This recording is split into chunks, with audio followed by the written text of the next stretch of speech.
Magandang tanghali Pilipinas, live mula sa Pag-asa, Weather and Flood Forecasting Center, narito na ang latest sa ating panahon.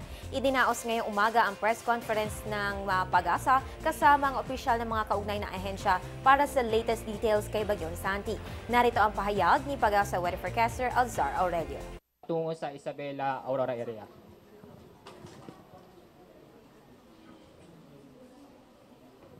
So, pinapakita natin itong satellite image 3 animation, ang movement ng Bagyong Santi at ang kanyang cloudiness ng dala ng bagyong ito.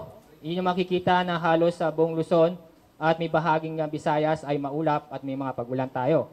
At sa bandang Mindanao ay nakikita nyo na napakaganda ang weather sa mga oras ito. At may papansin kayong ito na binabanggit natin kahapon na isang panibagong bagyo na inaasahan natin papasok sa PAR. So, ito yung ating forecast track ng Typhoon Santi. Una-una, kanina alas 10 ng umaga, ang layo po niya ay nasa 240 kilometers east ng Baler, Aurora. Lumakas po itong si Bagyong Santi. Ngayon po, ang maximum winds niya ay 130 kilometers per hour.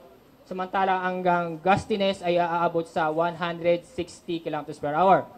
At inaasahan po natin kikilos ito pa west-northwest sa bilis na 15 kilometers per hour. At sa nakikita nyo, ang sentro o mata ng bagyong ni Santi ay nasa Philippine Sea pa lamang siya. At nakikita nyo yung forecast track natin na mostly maapektuhan ang northern and central Luzon.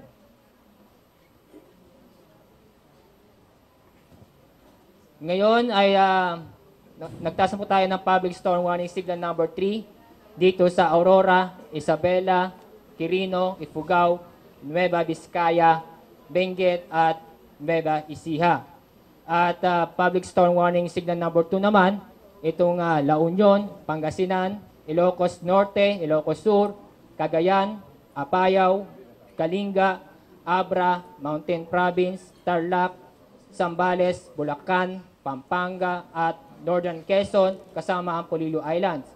Ito mga nabanggit kong lugar kung saan nakataas ang signal number 3 and 2, makakaasa po tayo ng masungit na panahon.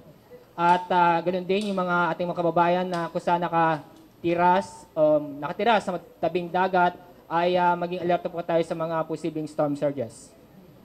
Signal number 1 naman nakataas po dito sa Metro Manila, Calayan at Pabuyan Group of Islands, Bataan, Rizal, Cavite, Batangas, Laguna, Lubang Islands, rest of Quezon, Marinduque, Camarines Provinces, Albay, at Catanduanes.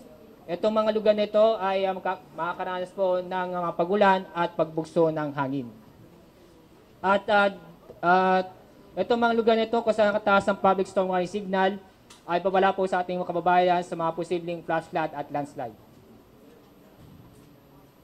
So ano po inaasahan po natin? Sa mga oras mula ngayon hanggang sa darating na oras, masungit na panahon ang inaasahan natin dito sa Aurora at Northern Quezon mamayang hapon at of the rest at sa mga lalabing bahagi ng Central Luzon at Northern Luzon mamayang gabi.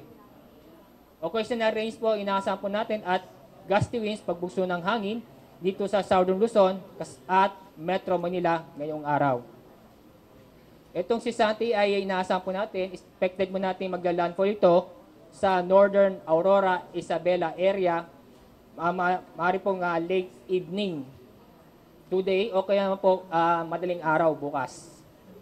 Then po ay kukross po siya, tatahakin po niya ang probinsya ng, kumbaga after mag-landfall, tatahakin niya itong probinsya ng Isabela, Quirino, Nueva Vizcaya, Nueva Ecija, Ifugao, Benguet, Pangasinan, at La Union. Ito po yung sinabi ko kanina, inaasahan po natin na magkakaroon po tayo ng flash flood and landslide along sa track ni Santi o Typhoon Santi. Possible na storm surges na kung saan ay aabot ng hanggang 4 meters yung alon dito sa coast ng Aurora, Isabela, Cagayan, at Ilocos provinces. Siyempre po, yung mga kondisyon, yung risky po ang ating mga karagatan para sa mga manglalayag at doon sa mga eroplano dahil po sa epekto ng bagyo dito po sa Luzon ngayong araw. Kapag di po magbabago ang pagkilos ni bagyong o Typhoon Santi, ay Sunday pa umaga ay lalabas sa ating Philippine Area of Responsibility. Samantala, ipinakita ko kaninang satellite animation, may tayo ng pasing o na mataan sa panibagong bagyo, ay nasa natin papasok siya sa Philippine Area of Responsibility sa Sunday at papangalan natin siyang Tino. Yan po at maraming salamat po. Po tayo sa dam updates. Unang-una po yung Angat. Yung water level natin sa reservoir niya around 10 AM ay 202.93. Bumaba po ito ng around 0.21 meters. Iko-compare natin yun sa kahapon na water level. So ang trend niya ay bumababa dahil wala pang gaanong ulan doon sa reservoir. Mababa pa rin siya ng 7 meters mula doon sa kanyang spilling level at nangangailangan pa po siya ng mga 300 millimeters na ulan before siya makarating dito sa elevation na 210.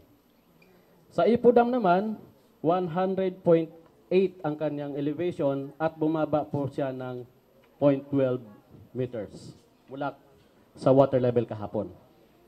Lamesa Dam, 79.48. Yung ngayong 10 AM at 79.77 po yung kahapon. Ibig sabihin, bumababa po yung ating mga reservoir water levels. Ang Ambuklaw, 749.12.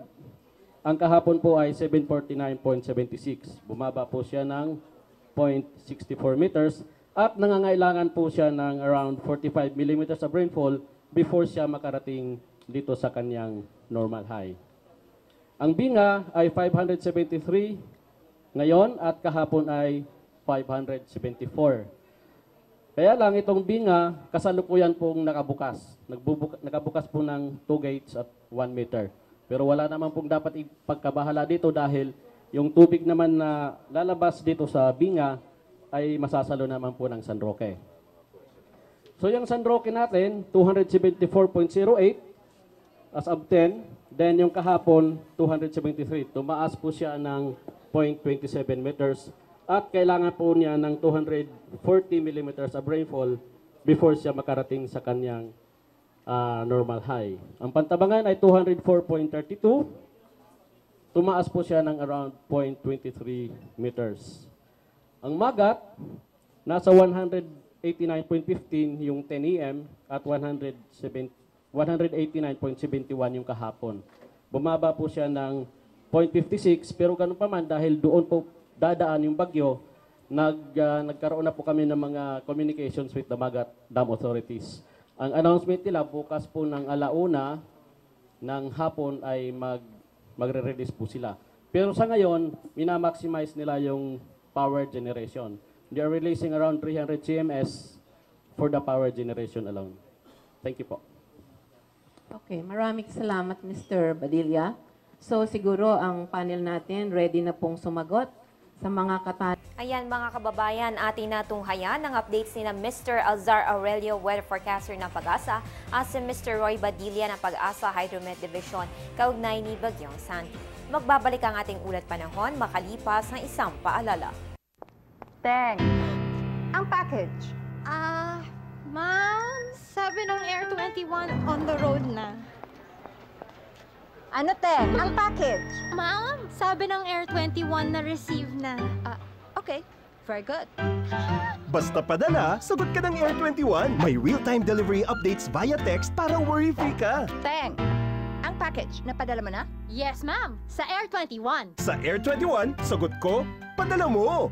Para sa komprehensibong ulat panahon, abangan ang aking report mamaya sa News at 1. Ang oras po ngayon ay 12:27 ng tanghali ayon sa Philippine Standard Time. Ang weather update na ito ay hatid sa inyo ng Panahon TV Express kung saan walang pinipiling panahon ang pagbibigay impormasyon. Ako po ang inyong weather girl April Enerio. Magandang tanghali.